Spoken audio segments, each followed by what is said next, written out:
Dans le début des années 2000, beaucoup de youtubeurs, chanteurs, films et sites internet... Ah non, pas celui-là, hein. Excusez-moi, j'ai dérapé. De programmes TV, publicités ont bercé notre enfance. Et moi, Wada Bendo, en tant que personne assez nostalgique, je me suis dit, grâce à vos commentaires, pourquoi pas refaire une autre vidéo. Et est-ce que vous êtes prêts les petits-mâles? Eh ben on y va.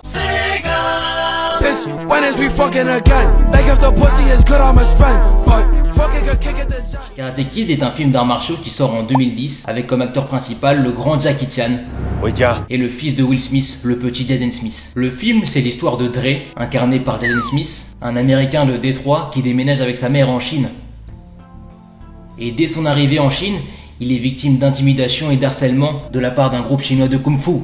Et suite à ça, Dre va apprendre le Kung-Fu grâce à Monsieur Han, l'homme à tout faire, qui, grâce à ses entraînements, fait de Dre un bon combattant, qui réussit même à battre ses harceleurs dans un grand tournoi de Kung-Fu. Le chef-d'œuvre de Cristiano Ronaldo! Voilà, c'est tout pour ce résumé assez court. Ça a bercé mon enfance, car ce film m'a touché. Et je pense que ce film a touché aussi tout le monde. Entre le harcèlement scolaire et les arts martiaux, moi ça m'a touché personnellement. J'ai pas été victime d'harcèlement, mais j'ai fait du karaté. La vraie vérité, je m'en bats les couilles, tu vois. Ah d'accord, sympa. Bref, en tout cas ce film est une référence dans le début des années 2000, et encore aujourd'hui.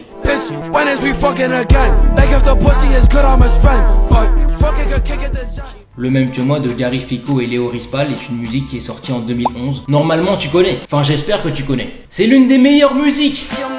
Hein d'accord. Moi en tout cas je l'ai bien saigné, moi je te le dis. Je l'écoutais souvent avec ma mère et ma soeur, hein. Ah ouais? Ouais, je m'en fous. Ah ouais, t'es énervé aujourd'hui, qu'est-ce qui t'arrive là? Bref, dans ce clip là, avant que Cyprien en parle, ça m'avait pas titillé l'œil, hein. Alors que pourtant c'est un détail important, les deux dorment habillés.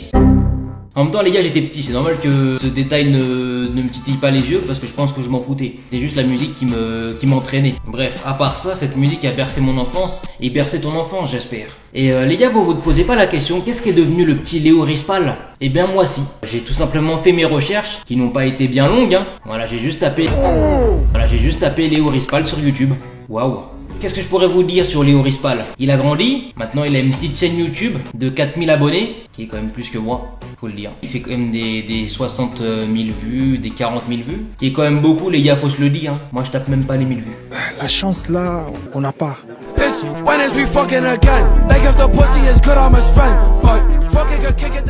Cyprien est l'un des premiers à avoir émergé sur la plateforme YouTube en 2008, avec plusieurs autres youtubeurs que vous connaissez sûrement, Norman, Natou, Mister V, Hugo tout seul, et même Amandine du 38, la meilleure rappeuse à ce moment-là. Pas mal tourné, plein de critiques et de méchanceté, c'est la tristesse.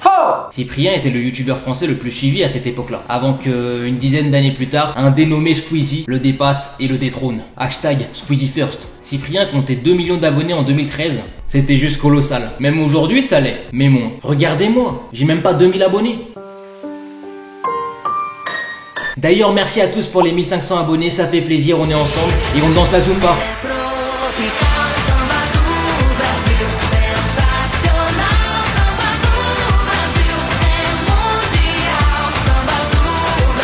Bref, revenons à Cyprien. Entre 2009 et 2014, même après, Cyprien avait quelque chose que les gens ont oublié en se lançant sur YouTube. Il avait de la motivation, mais surtout de la passion.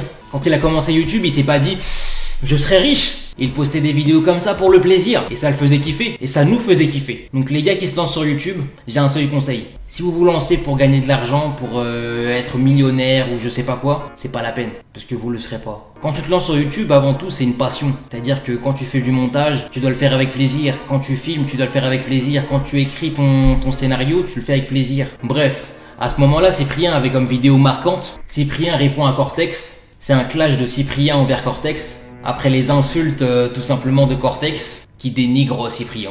Et d'ailleurs, grâce à l'émission Zen, Cyprien et Cortex ont pu se rencontrer et enterrer la hache de guerre 10 ans plus tard. Donc ça fait 11 ans qu'on s'est clashé, j'aime bien, t'es pas un mongolien, j'aime bien tes vidéos, t'es un bon gars, donc ça serait bien qu'on puisse enterrer cette hache de guerre et tous ces clashs, tous ces titillages, voilà, c'était de l'enfantillage et maintenant j'ai 41 ans, il est temps que la boucle soit bouclée et que enfin je te rencontre et qu'on fasse une bonne poignée de main et voilà, qu'on se devienne des amis. C'est beau? Waouh! Et aussi les pubs VS la vie. Un classique. C'est tellement un classique que j'ai décidé de le refaire avec ma 3DS. Dans les pubs. Sanex Nature Protect, l'efficacité naturelle. Dans la vie. Heureusement que le ridicule ne tue pas.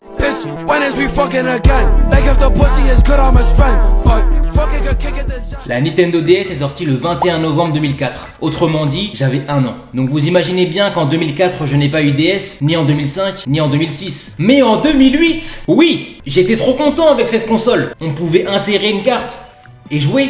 Waouh! Mais c'est nul. Qu'est-ce que tu me racontes? À l'époque, c'était le feu. On pouvait jouer avec ses amis. Pas de loi, malheureusement. On joue à Mario Kart? Non, on joue pas. Il y avait des jeux comme Mario Kart, comme Professeur Layton, Mario Bros, Zelda, One Piece Gigan Battle, Kirby. Mais non, pas ce Kirby là. Kirby.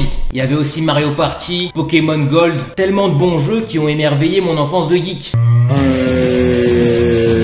Par contre, pour toutes les personnes qui ont eu une DS, vous aviez vos jeux en boîte ou bien? Parce que moi j'avais des jeux en boîte comme tout le monde. Mais la plupart des jeux que je jouais, c'était avec la R4.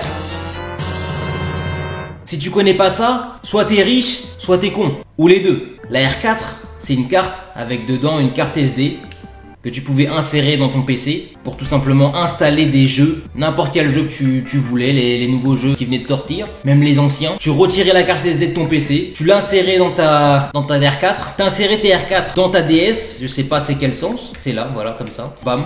Et tu pouvais jouer à tous les jeux. Et c'était parti pour une semaine sans douche, les gars. En tant que 2003, je suis fier d'être né à ce moment-là. J'aurais pas aimé être né plus tôt ou plus tard.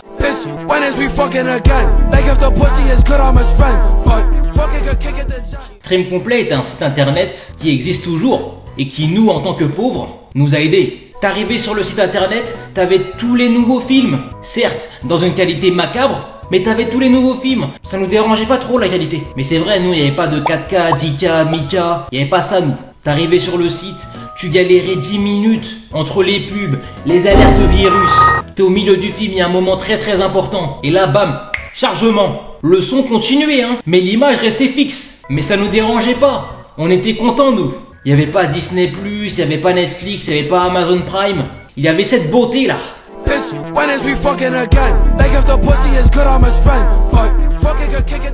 Annie est un film comédie musicale qui est sorti en 2014 et qui parle d'une jeune fille qui malheureusement... Tu sais, j'ai pas de frère, j'ai pas de cousin, j'ai pas de camarade, j'ai pas d'amis, je suis tout seul. Ouais. Quand je te dis seulement, je suis tout seul. D'accord. Et grâce à un accident, sa vie a radicalement changé. Et ce film m'a toujours fait kiffer, m'a toujours fait rêver. J'ai toujours rêvé d'avoir un penthouse comme dans le film. Peut-être que je l'aurai un jour. Peut-être. MDR, t'as que 1500 abonnés. T'es plus proche de la cave que du penthouse. Alors déjà, je te permets pas. Vous allez voir dans quelques années. Et sur la tête de ma mère, je m'en bats les couilles, frère. Vous allez voir.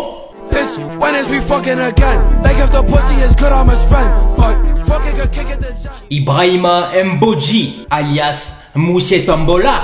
Moussé Tombola est un humoriste français qui a décidé en 2011 de créer un personnage avec un bonnet de Noël et une tenue d'été. Normal. Et sort son premier clip, Logo Bitombo. Déjà pour moi, le titre de la musique, c'est pas Logo Bitombo, c'est Quand t'as sauté, quand t'as sauté, doucement, effectivement, mitraillette à gauche. Pom pom pom pom pom pom. Et ce clip là à l'heure actuelle totalise quand même un total de 217 millions de vues. C'est énorme. Obligé que tu connais cette musique. Normalement tu connais, frère. De 1, c'est la musique préférée des campings. De 2, c'est la musique préférée des fêtes de village. De 3, c'est la musique préférée des mariages. Avec Sapé comme jamais aussi, faut le dire. Moi en tout cas ça a bercé mon enfance. Avec la chorégraphie facile à reproduire. Vraiment, si t'es nul en danse, elle est faite pour toi. Vraiment, elle est faite pour toi.